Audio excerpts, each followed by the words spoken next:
கர்த்தருடைய பரிசுத்த நாமத்திற்கு ஸ்தோத்திரம் உண்டாவதாக. கர்த்தராகிய இயேசு கிறிஸ்துவின் நாமத்தில் உங்களுக்கு கிருபையும் சமாதானமும் உண்டாவதாக. இந்த நாளுக்குரிய தியானத்திற்கான தேவ வார்த்தை எரேமியா அதிகாரம் 15 வசனம் 19. இது நிமித்தம் நீ திரும்பினால் நான் உன்னை திரும்ப சீர்படுத்துவேன், என் முகத்துக்கு முன்பாக நிலைத்தும் இருப்பாய். நீ தீழ்ப்பானதினின்று விலையேற பெற்றதை பிரித்தெடுத்தால் என் வாய் போலிருப்பாய். நீ அவர்களிடத்தில் திரும்பாமல் அவர்கள் உன்னிடத்தில் திரும்புவார்களாக என்று கர்த்தர் சொல்லுகிறார். பிரியமானவர்களே, கர்த்தருடைய பிள்ளைகளாகிய நாம் பாவ வழிகளை விட்டு விலகி கர்த்தரிடத்தில் திரும்புவோமானால் கர்த்தர் நம்மை சீர்படுத்தி நம்மை பரிசுத்தப்படுத்துவார். நாம் பாவம் செய்து கர்த்தருக்கு விரோதமான காரியங்களை நாம் செய்வோமானால் கர்த்தர் நம்மை ஆசீர்வதிக்க முடியாது. எரேமியா 15:19 இது நிமித்தம் நீ திரும்பினால் நான் உன்னை திரும்ப சீர்படுத்துவேன், என் முகத்துக்கு முன்பாக நிலைத்தும் இருப்பாய். நீ தீழ்ப்பானதினின்று விலையேற பெற்றதை பிரித்தெடுத்தால் என் வாய் போலிருப்பாய். நீ அவர்களிடத்தில் திரும்பாமல் அவர்கள் உன்னிடத்தில் திரும்புவார்களாக என்று கர்த்தர் சொல்லுகிறார் என்று சொல்லப்பட்டுள்ளது. நாம் நம்முடைய பாவத்தை உணர்ந்தவர்களாய் கர்த்தரிடத்தில் திரும்பும்போது கர்த்தர் நம்மை சீர்படுத்துகிறவராய் இருக்கிறார்.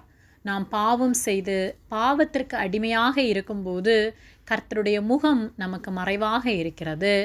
ஆனால் நம்முடைய பாவத்தை உணர்ந்தவர்களாய் கர்த்தரை நோக்கி பார்க்கும்போது கர்த்தர் நம்மை பரிசுத்தப்படுத்துவார்.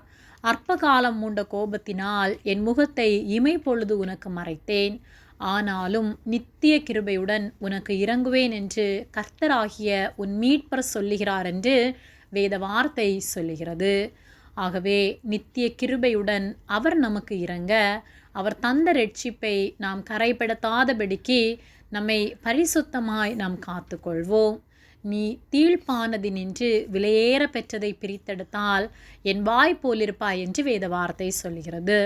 தீழ்ப்பான பாவ பழக்கங்களிலிருந்து விலகி விலையேற பெற்ற பரிசுத்தத்தை பிரித்தெடுத்து நாம் அதற்கேற்ற வாழ்க்கை வாழ்வோமானால் கர்த்தருடைய வாய் போலிருப்போம்.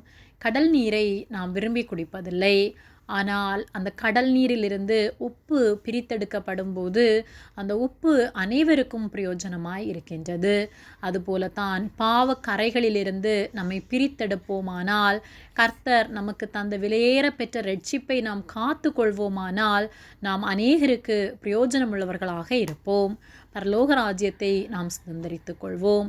நாம் பரிசுத்தமாக வாழும்போது, நாம் உலக இச்சைகளில் திரும்பாமல் கர்த்தருக்கு உண்மையாக வாழும்போது, அவர் வார்த்தைகளுக்கு கீழ்ப்படிந்து பரிசுத்தமாக நாம் வாழும்போது நம்முடைய பரிசுத்த வாழ்வை பார்த்து உலக மனிதர்கள் கர்த்தரை கண்டு கொள்ளும்படியாக நம்மிடத்தில் திரும்புவார்கள். அதுவே ஆத்தும ஆதாயம்.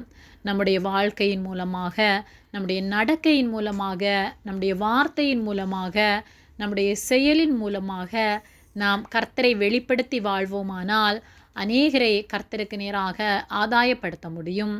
ஆகவே நம்முடைய வாழ்வை சீர்படுத்துவோம். கர்த்தருக்கு பிரியமில்லாத எல்லா காரியங்களையும் விட்டு மனிதனுக்கு முன்பாக வெளிவேஷம் தரித்து வாழாமல் உண்மையாய் உள்ளத்தின் ஆழத்திலிருந்து கர்த்தருக்கு உண்மை உள்ள வாழ்க்கை வாழ்வோம். அநேகரை கர்த்தருக்கு நேராக ஆதாயப்படுத்துவோம். கர்த்தர் நம்மை ஆசீர்வதித்து காத்து நடத்துவாராக. ஆமேன். ஜெபம். எங்களை அதிகமாக நேசித்து வழி நடத்தி வருகிற எங்கள் அன்பின் பரிசுத்த பிதாவே, இந்த நாளையும் நாங்கள் காணும்படியாக நீர் எங்களுக்கு ஜீவனை தந்த அன்பிற்காக நன்றி செலுத்துகின்றோம். நாங்கள் தியானித்த வார்த்தையின்படியே எங்கள் பாவ பழக்கங்களை விட்டு உம்மிடம் திரும்ப பரிசுத்தத்தோடு வாழ அநேகரை உமக்கு நேராக திருப்பத்தக்கதான கிருபைகளை நீர் எங்களுக்கு தரும்படியாய் ஜெபிக்கின்றோம்.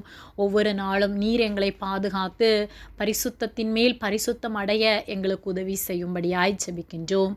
எங்களை உம்முடைய கரத்திலே தாழ்த்துகின்றோம். இயேசுவின் நாமத்தில் ஜெபிக்கின்றோம் பிதாவே. ஆமேன். கர்த்தர் உங்களை ஆசீர்வதிப்பாராக.